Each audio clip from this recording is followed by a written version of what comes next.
Well, welcome everybody. Thank you for coming and joining our Young Alumni panel. I very much appreciate you taking the time on this wonderful Saturday to join us. I am joined by 4 Dickinson alums who will talk about their kind of journeys through Dickinson, their professional careers. We do have the Q&A box open and available, so please do ask questions through that. I'll field those to our panelists. I also have a colleague, Kate Gurton, behind the scenes answering more specific questions that come in through that box. So to start with, could you each introduce yourselves? We'll start with John. Sure, absolutely. John Jones, class of 2011. I live in Old Town, Alexandria, where I've been spending a lot of time since COVID in my basement working. And I work for Capital One in their research and development division. It's called the Lab at Capital One. So I lead a team of engineers. I was a computer science major. So we build new products and services for the company. It's really, really fun. Thanks. Keith. My name is Keith Kleinman. I'm part of class of 2009. I am a pediatric emergency medicine physician in Johns Hopkins Hospital in Baltimore, Maryland. And COVID has changed my life, but I still go to work every day. So in a different way than it sounds like it's changed John's. Anya. Hi, everyone. My name is Anya Malkov. I'm class of 2008. I currently live in College Park, Maryland. I've been in the DC area pretty much since I graduated Dickinson. And I work at Amazon on our public policy team. So essentially, I talk to policymakers and politicians about Amazon. And that could take a variety of things. And actually, right now, I've been working very closely with our initiative to provide COVID-19 testing for all of our frontline workers regularly. So that's been the focus for me in the last 6 months, even though I haven't left the home office. Been very much focused on the pandemic. Thank you. And then Celeste. Hey everyone, my name is Celeste Hippolyte. Oh, sorry about that. Celeste Hippolyte, class of 2015. I currently work at Lyft as the Inclusion and Diversity Manager on the Early Talent Programs team. And so what my team does is we recruit students from historically Black colleges and universities, as well as Hispanic serving institutions, to join Lyft as software engineering interns. That's awesome. Thank you so much. So as I mentioned at the top, I have a couple of questions we're going to work through as the panelists, but please do keep in mind the Q&A box. That is a resource for you. So first of all, what experience, academic or personal, surprised you the most during your time at Dickinson? I can go. So from the very beginning, actually, one of the surprising but also really really awesome experiences I had at Dickinson was my first year seminar. For my first year seminar, the topic was the rise and fall of the global recording industry. So I was a computer science major, so totally different than my interests, and picked it because it seemed interesting. And kind of the point of the first year seminar is to pick something that you feel you'll enjoy. So it was with Professor Robert Pound, who's still with the school, I believe. He's in the music department. And as the topic suggests, it was a class where we studied and talked about the recording industry. So essentially from the turn of the century up to today, how it had changed music and the global landscape. But what was the most exciting thing, most interesting thing about it, and I think the thing that prepared me best for the rest of my 4 years on campus was how Professor Pound ran the class. So I remember our first or second week in school. This is, as a first year, our first assignment was to write an abstract of some paper as sort of a, the introduction to college, sort of like your first assignment thing. So we all get the papers back and we all have grades we are not happy with. Nobody did well. We're like, oh my gosh, this is our first time at college. It's our first class, man. We are screwing this up. And he goes, no, it's okay. There's a lot of notes on your papers. I want you to go through them and I want you to revise this and send it back to me and I'll grade it again. And he said, for every paper we do in this first year seminar, every assignment, that'll be the policy. You keep turning it back in, looking at my notes, revising it, making it better and better. And he said, you can work yourself up to an A on any assignment you have. And so that really characterizes him as a professor really well, that he put so much time into making sure we were so well prepared for college, so well prepared for our Dickinson experience, that he put the time in to continue regrading every paper we did, so that we could work ourselves up to an A for our first year seminar, which was great, but also really take the time with him to understand what makes a good paper, how do you compose things. Really, it was amazing the level of detail he put into that first year seminar. He really personally cared about every student, making sure we were ready for our experience.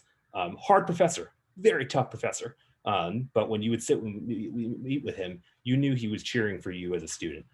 So that was, I think, the way he went above and beyond in our first year seminar was an awesome, surprising thing. That's great. I feel like that's very much a Dickinson experience, that kind of Absolutely. deep personal attachment and interest that your faculty take on. Oh, absolutely. He was the first professor I had, and we still stay in touch. Yeah, the Dickinson never goes away. No. Anya, do you maybe want to answer that? Can I pass on this one? I have many and I can't quite choose. Of course. Any of the other panelists care to answer this? I could answer. I could take a step too. So I think one, as you were talking, it really made me think of my wife, Mary, who is also a Dickinson alum. She graduated in 2010, and she came into Dickinson hell-bent on being a history major. I forgot exactly what she wanted to do in history, but that was all she cared about. And her first class was the same one I took, but obviously a year later, but she took Understanding Cancer with Professor Roberts, and it completely changed her trajectory. She became a biology major after that class, and she spent a lot of time working in infectious disease epidemiology because of it. So it really kind of, that first interaction really can set you on a path if it is a good experience. And for her, it was just really amazing. I think the thing that really stood out most for me, though, as a surprise, is everybody talked a lot about how going to a small school matters and you're going to get close with professors. I had no idea really what that meant, and I didn't know that was important at all. And I've now, since I went to medical school at Boston University, a much bigger institution, and I tutored there, and I got to see what classes are like. And I think the thing that was the most surprising and most amazing is the way that the mentorship works. And it's, to be seen as an individual at a large institution is extremely challenging because you really have to do something that differentiates yourself in a good way. And that can be really hard when you're in a class of that many people. For me, one of my early classes was with Chuck Swamer, who's in the biology department, and he and I just clicked. And it's impossible for like that relationship not to have happened because when you're a class of 15 to 20 people, you can't really hide in the back. And you can't go unnoticed if you have like interests. And he and I spent the next 3.5 years together doing research, and he advised me, and it was just this unbelievable relationship that he, had talked to me about. I knew I wanted to go to medical school. I didn't really know exactly what that meant, and he did. And so he really kind of set me on a path and really made it clear to me what I needed to do. I was never the strongest student in the world. High school was not for me. And he recognized that in me. He still held me to a really high standard, but he also found a way to keep me engaged. And I think that I would have floundered in a large institution, and I probably never would have made it to medical school because I needed that level of honestly hand-holding at that point in my life. Oh, Celeste. Sure. I think in hindsight, the most surprising thing about my Dickinson experience is that my internship on campus led to my career. I did not see that coming at all. I came into Dickinson thinking that I wanted to be a psychologist because I knew that I wanted to help people, and my 18-year-old brain at the time was like, oh, psychologists help people. And so I knew I wasn't like the best in science. It was the subject that I liked the least. But I kept getting coerced into like psychology is a soft science. and I took my first class and it was hard science. It was so hard. And I realized like, okay, yeah, I don't want to do this. And I had a friend who was a senior who was an American Studies major and was just like, oh, well, like with American Studies, it's like a combination of like history and pop culture and sociology, and you can kind of make it what you want. And I think at that time, that was what I was looking for. I couldn't nail down what it is that I wanted to do, and I wanted something that was flexible enough for me to like create my own path. And I think that's very indicative of what Dickinson embodies. It's like you can kind of create your own path. And so I was an American Studies major and was like really interested in media and social media. It was really big while I was in college, and so thought that I wanted to be a publicist because publicists help people too. In all of my internships outside of college were all in PR and in communications, and they were really fun, and I was good at it. But I took this internship at the Office of Admissions, and I was the intern for the multicultural recruitment director, and my job was to help prospective students of color have an idea of what that experience is at Dickinson, and to be able to connect them with other students who may come from similar backgrounds or share similar stories. And that literally is what I do at Lyft. And I've been able to like stay within HR, and I'm now trying to embark on a master's in HR, but I really did not see that coming at all. That my first kind of like introduction to recruitment and the art of selling an organization or selling a company was this random internship that I took at the Office of Admissions. So. Well, we loved having you there. So it was a mutual feeling. And that leads me actually perfectly to our next question. And Celeste, is there anything you want to add to that story? We can start with you. But why did you pick your major, and how did you pick your major? Yeah, I guess I kind of answered both at the same time. Sorry. Yeah. So adding on to that story, my friend was like, oh, they're offering like Intro to American Studies spring semester with this particular professor, and you have to just have this professor. So it wasn't even like the class, it was like, you gotta have this professor. And there are those professors on campus. So like when I was at Dickinson, it was like, you gotta have a class with Professor Philogene in American Studies. You gotta have a class with Doug in poli-sci, like there were those like professors that you just needed to like come into contact with.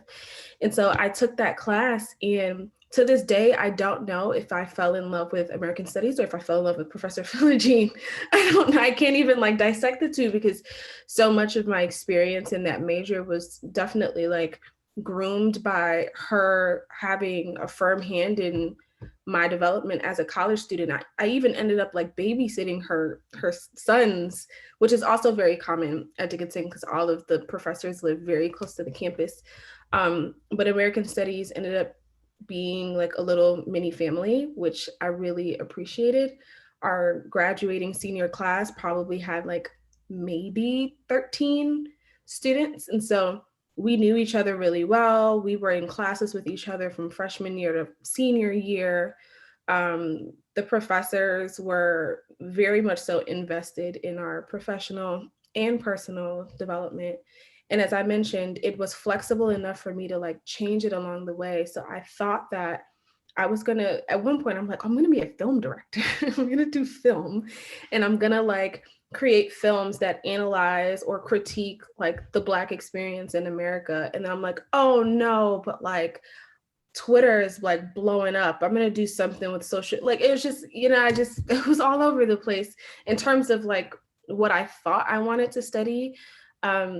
But the major provided courses in the major themes to where I could still be flexible in like what I thought I wanted to do without feeling like I'm a complete failure and I don't know what I want to do with my life. Like it was almost encouraging us to kind of make those changes year over year. And we would get these visiting professors from all over the world who would come and teach courses based on like publications that they had written. And that was also like very interesting to have different perspectives. But when I talked to some of my friends who were sociology majors and history majors and English majors, they almost had the same experience, just like within their own discipline. So I'm like, wow, this is just a Dickinson thing. Like we all kind of learn the major themes, like learn the theologies, and then we kind of apply it to our lives based on where we are in our lives at that moment. And I think that specific skill has made me very adaptable to change in the professional world. Like it doesn't feel like I'm being thrown to and fro, because I kind of experienced that internally and personally for myself while I was at Dickinson and being an American Studies major. So. Yeah, I want to pick up on that actually. So I would say I was a policy management major, and I feel like I kind of had the same experience where it was like, I didn't know what I wanted to do. So I picked this major and I could shape it whatever way I want. And it just made me adaptable. And, you could kind of go whatever way with it.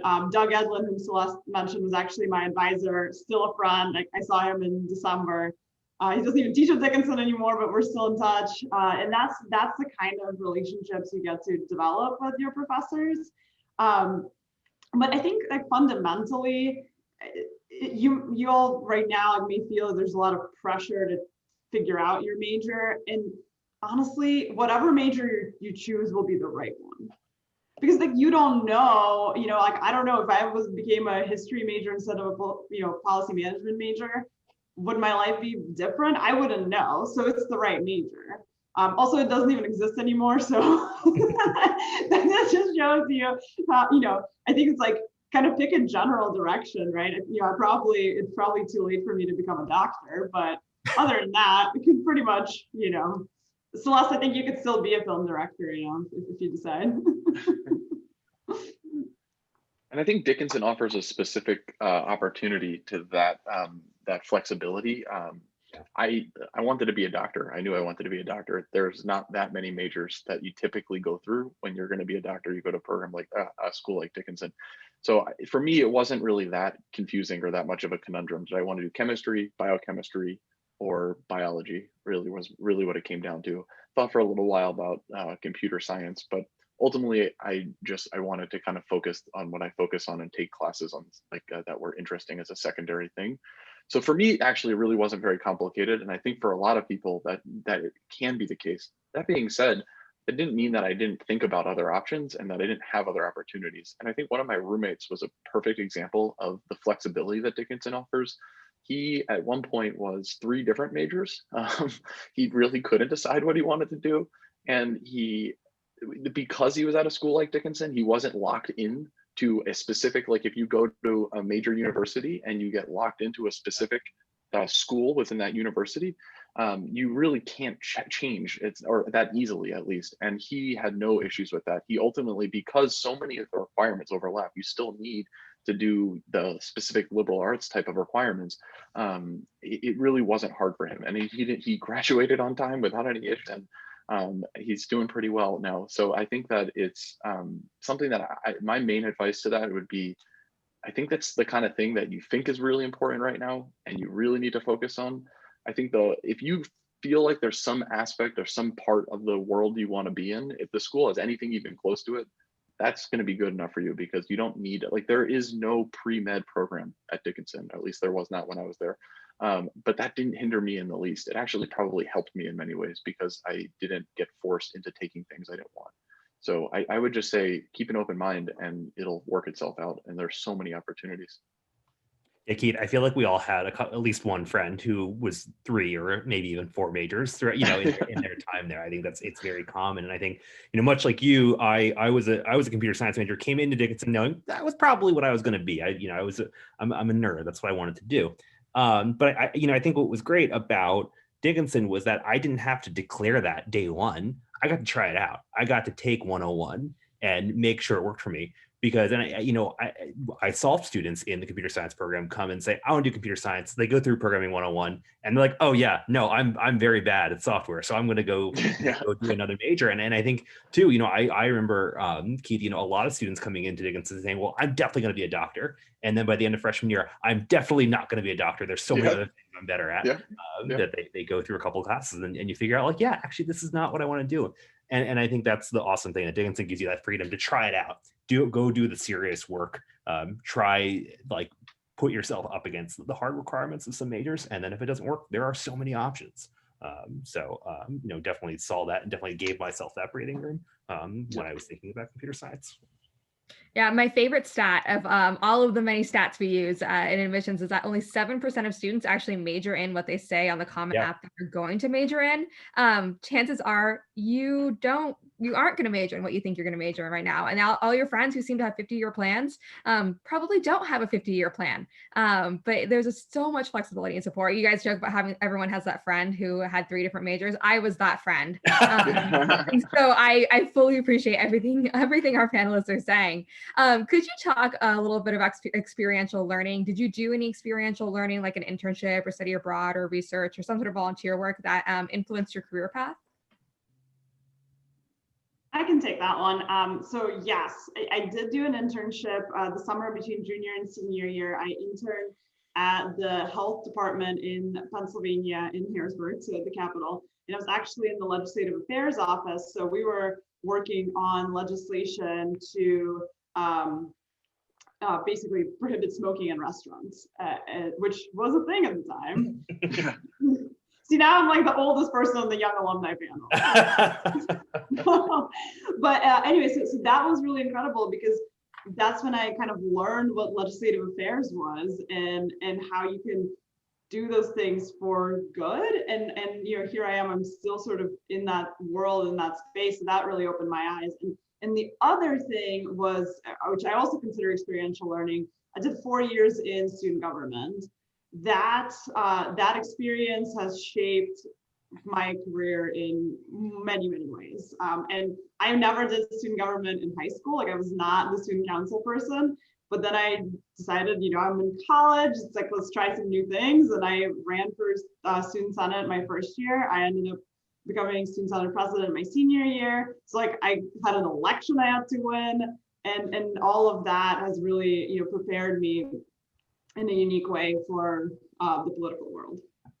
Yeah, Anya, I think Student Senate is like such an awesome experience for students. So I spent 2 years on the tech committee of the Student Senate. So that was a really awesome experience I got to have where our role, I think there was 3 of us maybe on the panel. Our role was to attend all of the tech kind of CIO management meetings Dickinson had and represent student concerns and then report that back to the Senate and also represent some of the school's concerns there and sort of be this really interesting liaison position. But for me at the time, it was an awesome glimpse into how at an enterprise level, Dickinson manages technology. So, like you got to be in the room as those different decisions were being made. That's when when cloud computing was getting really big and understanding how an organization thinks through a migration and that sort of change like that.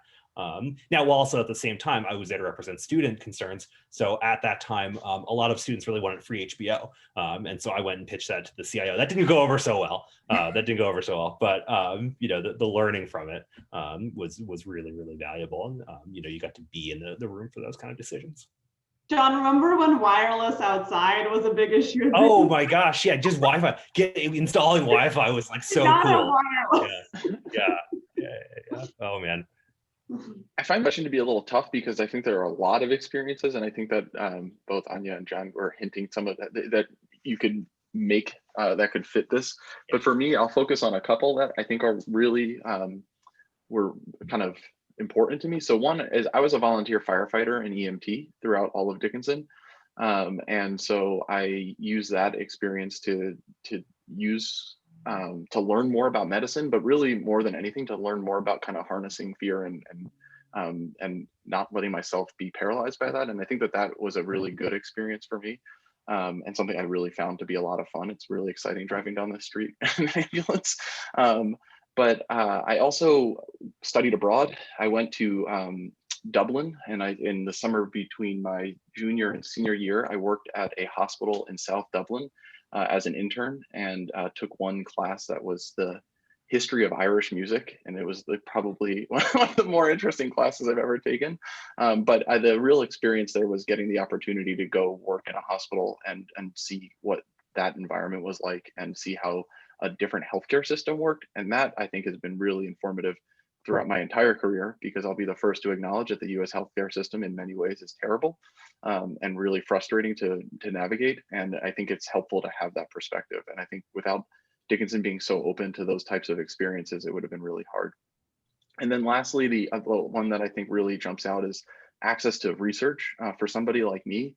I had no idea how to do science before coming to Dickinson, what that even really meant, and how to write a scientific paper. And I don't remember who mentioned getting a paperback that was like not a good grade. I think it was John. Anybody who takes a class with Jared Kushner, not Jared, oh my gosh.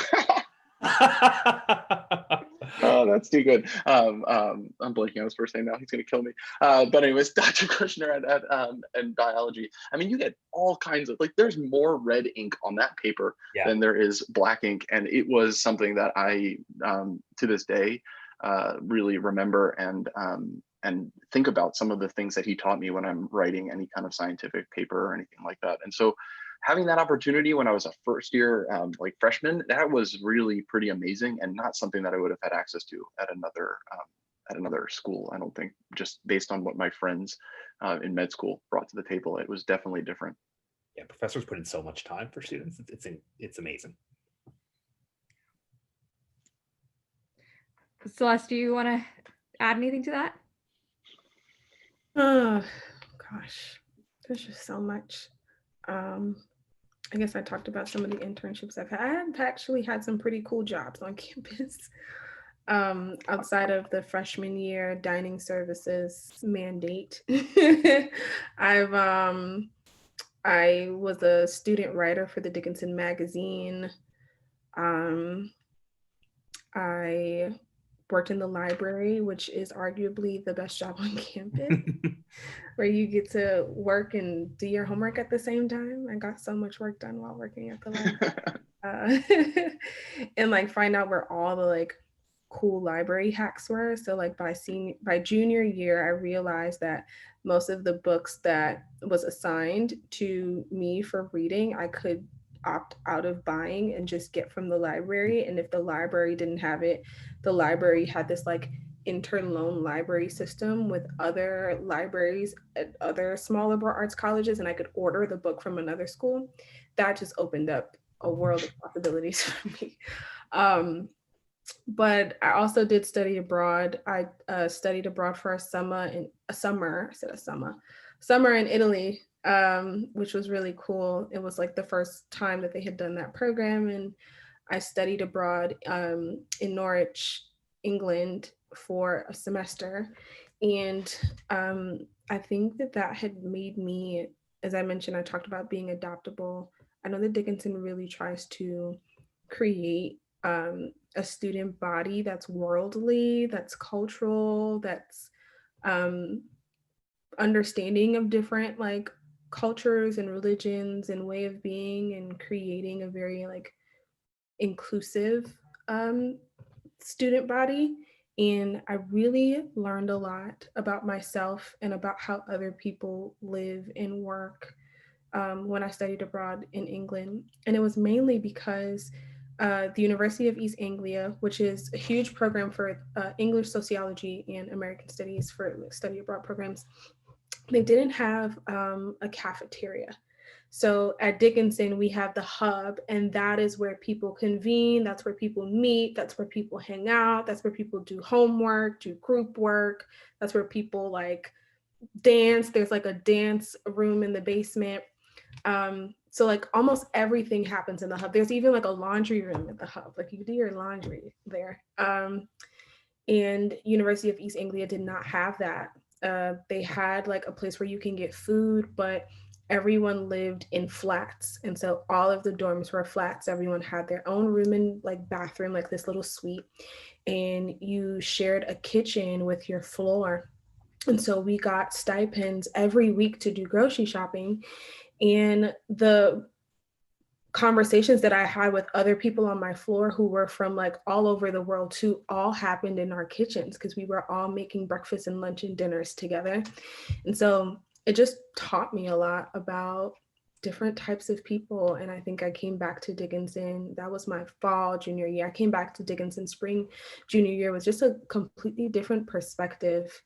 And I really carried that throughout my life. I would say I still have friends from University of East Anglia that I keep up with. So yeah, I think that might have been one of the most impactful experiences that I had. Yeah. Our study abroad programs do a tremendous amount in terms of helping you have that opportunity to grow, but also to observe the world from a different lens. I think that's crucial to understanding how we do education at Dickinson. When you were an undergraduate student, did you know that your current job existed? And if yes, how did you decide that this is what you wanted to do? And if no, how did you learn about your current line of work? I'll take this one. I feel like people often said when I was in college, like, the job that you're gonna have, like, it might not even exist anymore. And I was kind of like, whatever, what does that mean? And realistically, like when I was at Dickinson, Amazon was selling books, that's it. And I had to like plan in advance because they took like 2 weeks to get there. So I would email the professor and say, what's the reading list? Because I wasn't going to spend the big dollars at the bookstore, right? I was going to like buy it on Amazon and wait 3 weeks or whatever. And so no, and no, my job did not exist when I was in college. Not even that. And this gets back to what Celeste was saying about being adaptable. The job that I do now, I've been at Amazon for 3 years almost. The job that I have right now didn't exist 8 months ago, right? COVID changed everything. And like suddenly we're like, okay, how are we gonna, what do we need to do to keep our employees safe? How do we figure out testing? Like, let's do this. And, we need different kinds of people. We need scientists, we need, and we need a couple policy people to work on this. So that's and I think that just speaks to how much our world changes. And a Dickinson education, the liberal arts education, I mean, it teaches you to learn, to think, and to be adaptable. Like, those are, I think, the biggest takeaways. It's not necessarily like one like specific class that I remember 12 years out. It's more like, how did I learn to think, learn, adapt, and write? That's another big one. I had a second to writing. I could not write for my life. I mean, I was a horrible writer and I had no idea. I didn't go to a very good high school. And like I said before, it wasn't for me generally. And that changed in Dickinson. And I mean, I'm no great poet now, but I certainly can get by. And I think that that's something that I would not have gotten somewhere else. And I think that I agree completely that it's just that the broad, kind of overarching multidisciplinary nature of the education that you get at Dickinson is what really sets you up. And for me, obviously, my job existed. I knew I wanted to be a doctor. Realistically, I didn't know if I'd be able to, but I knew that's what I wanted to do. So it wasn't so much of, did that job exist? It's realistically, could I actually do it? And would I get there? I mean, the admissions process to medical school is really tough. And I just didn't know if that was something that was actually going to be available to me. But it's the advising that I got throughout the path that really made it available to me, because they told me what really mattered and what didn't really matter. And I focused on when someone told me it mattered. I just really kind of buckled down and did it and got it done. And it really was helpful. And I definitely was more well-rounded in medical school than many people that came. In terms of the education that I had. And is that specific to Dickinson over other liberal arts schools? I can't really answer that. I can just say it's definitely different from the liberal arts to the more kind of major university. When I was in med school, it was very easy to tell the difference between kind of where people came, particularly in the first 2 years when it's all classroom based. Yeah, I think a lot like Anya and Keith. I work, as I said, in the innovation lab of Capital One. So we're a team of engineers and researchers and designers and product designers, all working to create new products for the company every day. And so that's very new work. And I think what Dickinson really prepared me for is Keith, much like you said, being in the sciences and being able to string a few words together and really clearly communicate and articulate an idea or a concept, and do it in a way that you can talk to other people working in the field, but also explain things to outsiders, opens so many doors for you. And Dickinson really prepared me for that. So every day I'm dealing with emerging technology and innovation and things of that nature. But what I have to do is learn how to explain that to executives and to product managers and strategists, and really know how to be a go-between for a lot of those concepts. And so a lot of that is very new in the tech industry. So to the original answer, a lot of that didn't really exist so much, but Dickinson prepared me so well to be in these kind of interesting hybrid roles where you have to do the hard technology day to day, but then also sort of the softer skills of the communication, the collaboration. The liberal arts really arms you with the hard skills you need in order to do all that. Yeah, I just want to echo that. I oftentimes will talk to, and even when I was at Dickinson, I would talk to my friends that went to much larger universities and didn't have a liberal arts education, and then they would talk about their like credit makeup and like, oh, I got to take this class, it's 4 credits, and like this one is like 2 and this one's like 3, and it was like really complicated.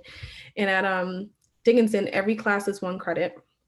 And the way that Dickinson organizes like the core requirements allows for you, regardless of your major, to have a certain set of skills, right? So You have to take a quantitative reasoning course in order for you to graduate. And that could span from a mathematics course to a music course and everything in between. You have to take some sort of like, I can't remember the term for it, but like something to where you would need to take a course that will require for you to write. It might even just say like a writing requirement. Writing intensive. Writing Yeah, intensive. writing intensive. That's right. Yes. Yeah. You have to take writing intensive, and that could be English, that could be sociology, that could be history, it could be in so many different departments. So Dickinson does a really good job, I think, of creating very like well-rounded students that can say that they left Dickinson, obviously being subject matter experts in the major that they decided to choose, but also like learning how to read, write, and think. And those, when I talk to students, I tell them that those are the skills that are transferable. Those are the skills that you need no matter where you go. Even if you are a software engineer, like as John mentioned, like you have to craft an email and it has to make sense. Like your email reach outs have to make sense. If you're presenting a product that you're launching, like that has to be cohesive. How do you actually put like a presentation together? And so Dickinson, I believe, has done a really good job of, I think, Keith, you said this word, arming students with skills that they can add into their toolkit that doesn't make them a one-trick pony. Like it does allow for you to be a little bit flexible and be that well-rounded candidate that once you start applying for roles or actually getting into your role and thinking about like what I want to do next, like you're the person that folks want to go to because you know how to do so many different things. Celeste, I know a lot of engineers who are very bad at emailing, so it actually, yes, me too, because I deal with them. You had an advantage that the more you can communicate and articulate an idea, the more doors open for you. So it really puts you out ahead of the competition. Yeah, for sure. And even with like technical interviewing, we've now moved into a place to where you do have to code on a whiteboard, or you do have to code in like some sort of code base, but you have to explain how you're thinking about that process. You have to explain how you got there. And that's where I see a lot of students like fail. Like they'll get the answer right, but they can't like communicate like how they actually came up with that answer. And so I think I'm a huge advocate for, I mean, Dickinson obviously, but just liberal arts education in general, because I see some of my friends struggling. I won't say what schools they go to, I won't do that, but I see some of them like taking like certification courses and like project management, for example. Not saying that you can't do that if you went to a liberal arts college, but some of the like soft skills that they're trying to pick up, I'm like, oh yeah, I picked that up when I was like 19 and I didn't even think about it. I think now in hindsight, it's just like, oh shoot, yeah, I did do that. You're so right. Like it's such a truth. Yeah. Thank you. And that actually answered my next question. So we'll go to the final question that I prepared and then launch into the Q&A questions. But what advice do you have for incoming first-year students about how to make the most of their Dickinson experience? I'll say get involved in the community. I think we all talked about the activities, the different things we were a part of. Dickinson is so much more than a school. It is really a community, and the administrators, the professors, everyone, everyone top to bottom loves being a part of Dickinson. So the more you can get involved in clubs and activities and get to know everyone. I remember when I was there, Durden was president, and he knew everybody. It was such a connected community. It was amazing. And I know Margie Ensign's the same way, that when you're at Dickinson, you are part of this community. So the more you put into it, the more you get out of it. So do things like the newspaper, the Dickinsonian Student Senate, different teams, like so much of your experience will be defined by not just your classroom experience, but beyond all the different ways you connect with the community, and it serves you long term. I have amazing friends and professors and people I keep in touch with because of getting involved from day one on campus. And I think it doesn't necessarily need to be the broad global Dickinson community in terms of the entirety. It could also be your local community. I was very involved with mainly within the biology department and then within chemistry as well, because those are the things that I was really fascinated in. But by being well connected in those groups, I was at first started as a TA in a class with Dr. Zweimer, And that led to him and I in a lab on, I don't remember what day of the week, but it was some evening. The next day we were supposed to have a lab that I was going to be the TA for, and some machine that we needed to use wasn't working. And when we were there, it was late at night, and we ultimately decided we weren't going to be able to get this to work in time to actually do it. So we needed to come up with a new plan. And I had mentioned to him that I thought it was really, I'm terrified of snakes, but I thought it was really cool that Scott Bobak had all these snakes, and that they're constrictor snakes, and couldn't we do something, because the whole point of this lab was to show how a pressure transducer works. Couldn't we have a snake squeeze a pressure transducer? And so then we spent hours in the lab tinkering with a system to make a snake constrict this bag of normal saline. And that next day, that became our lab. Dr. Bobak brought over one of his snakes, and they squeezed the bag. And then we decided, this is really cool. I wonder how a snake actually kills its prey through constriction. And we found out nobody actually knows that answer.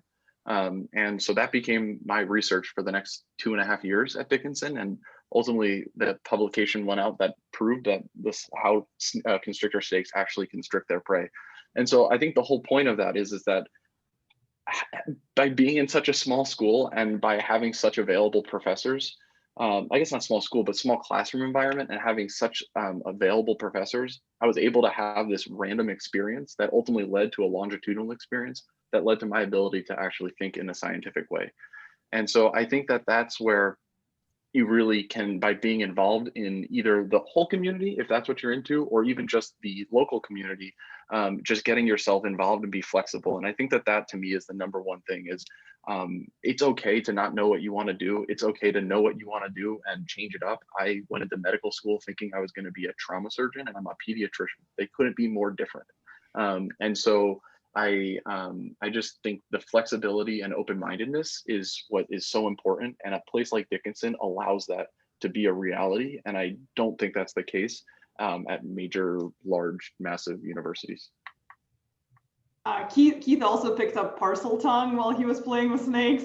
Yeah, exactly. I'm so scared of snakes. I'm so scared of snakes. So listen, like I don't know, right? With the pandemic, I don't even know. We don't know what campus is going to look like, right? So I don't know kind of how to give this advice of like, you know, to folks like our audience here who are applying right now. And but I think one thing that's not going to change from, you know, when we were at Dickinson and now is your professors and getting to know them. So that's my sort of advice, right? Because, you know, just really get to know them. They're there to teach. Like the people who come to Dickinson, they have a passion for teaching. I mean, yes, they're experts in their fields, and yes, they're publishing and, you know, doing all of that, but they're also there to teach and developing those relationships, right? So, and that's something you can do sort of with Zoom or what have you. So, and I was on this webinar or I guess a Zoom for alumni where they were talking about like, what does return to campus look like? And I was amazed because these professors like spent the summer being like, okay, fall is going to look different. How do we ensure that our students are still learning? Like there was, I think like an art professor who like basically like assembled like art materials and clay and whatnot and like mailed it to like all the students in his class so that you know, so that they could still do the hands-on work. The science professors were like figuring out how to set up experiments that people could do literally like in their backyard, you know, back home, or and there are all these examples because like these professors just really genuinely care about teaching. And then, you know, these are lifelong relationships and mentorships that, you know, that come out of it. So get to know the professors. You can only imagine what a parent's reaction to be with a kid, one of their kids in the back with a beaker doing an experiment. All of a sudden, like smoke starts coming up. Oh man. Yeah, my mom would not be happy. I promise you that's what the instruction said. Mix this with that. Would not be happy. I'm trying to think of something constructive that I can say that everyone else on the panel hasn't said. I also echo Anya. I have no idea what it would feel like to be a first year virtually. I think I say this a lot, that my first year at Dickinson was like the best year of my life. I had no responsibilities. I was like free as a bird. It was like my first year not being home, and I could do what I want and come home when I want, and I didn't have to like ask for permission. And so I really feel for the first years this year that didn't get that experience, but I really hope that they can, feel Dickinson's energy come next fall. So what I will say is, when you do get on campus, take advantage of all of the like events that you probably would have never gone to. And there are a lot of those at Dickinson. Like, there are a lot of clubs at Dickinson. I think I went to like this karate class at Denny one time with like friends. We just would find like weird, well, to us was weird, but very normal, right? Things that we just would not do normally. And we will just do it because it's just like, okay, once we graduate, like we won't have time to do this. We'll be like real adults and have bills and stuff. So like, let's have fun while after obviously us doing our work. But those little moments really make your time at Dickinson, because you think back on like all of the cool people that you met, or the folks that you probably would have walked right past in the cafeteria, but because you took this like, I don't know, like reggae Zumba class that they randomly gave at the dance studio at the hub, and now you have that in common with someone. So now every time you see them, like you talk to them about that class and you learn more about their lives. I remember it was a Zumba class. It wasn't reggae. I can't remember what it was, but I took this class with this young woman who was so nervous about taking Zumba. She wanted to like do it for like workout, and I danced all my life. So I'm like, I just want to dance. And she felt really nervous, and I was just trying to help her and make her feel more comfortable. It's like, it's okay, listen, like you're gonna goof off, I'm gonna goof off. Like we'll just goof off together, and we'll feel comfortable. And we became friends for the following 2 years. I found out that her mom was the creator of NBA Cares, and she was like put me in contact with her mom, and her mom would talk to me about like PR, like just random stuff that only happened because I kind of just put myself out there and tried new things. And so Dickinson has a lot of that. Once you actually get on campus, you'll see all of the flyers in the hub on the spiral staircase of all of the things that are happening that week or that weekend. And you're going to see it a lot because you got to go to your mailbox, or you want to go, to get sushi or something. And just like, don't just walk past it, like really read it, see what's going on. Almost everyone on campus is open to new people joining whatever it is that they're doing. Like, it's that type of campus. So you don't even have to feel weird for doing it. Like, it's almost encouraged for you to do that. So I really hope by next year that all of the students are able to go back on campus, and the new first years will be able to experience that, because it's such a liberating experience your first year at Dickinson. And the fall at Dickinson is gorgeous. Like, the tree leaves start turning colors, and like it's all of these fall festivities, and then Thanksgiving at the dining hall, and then the holiday dinner at the, like all of those things are things that you remember about your Dickinson experience. So. Well, we're actually out of time. I would very much like to thank our panelists for joining us. I know there's a couple of questions in the chat. The admissions office will follow up on those. But please, again, thank you so much for joining us. I very much appreciate your time, and have a fantastic rest of your day. Thanks for having us. Thanks so much. Bye. Bye. Good luck, everybody. Bye.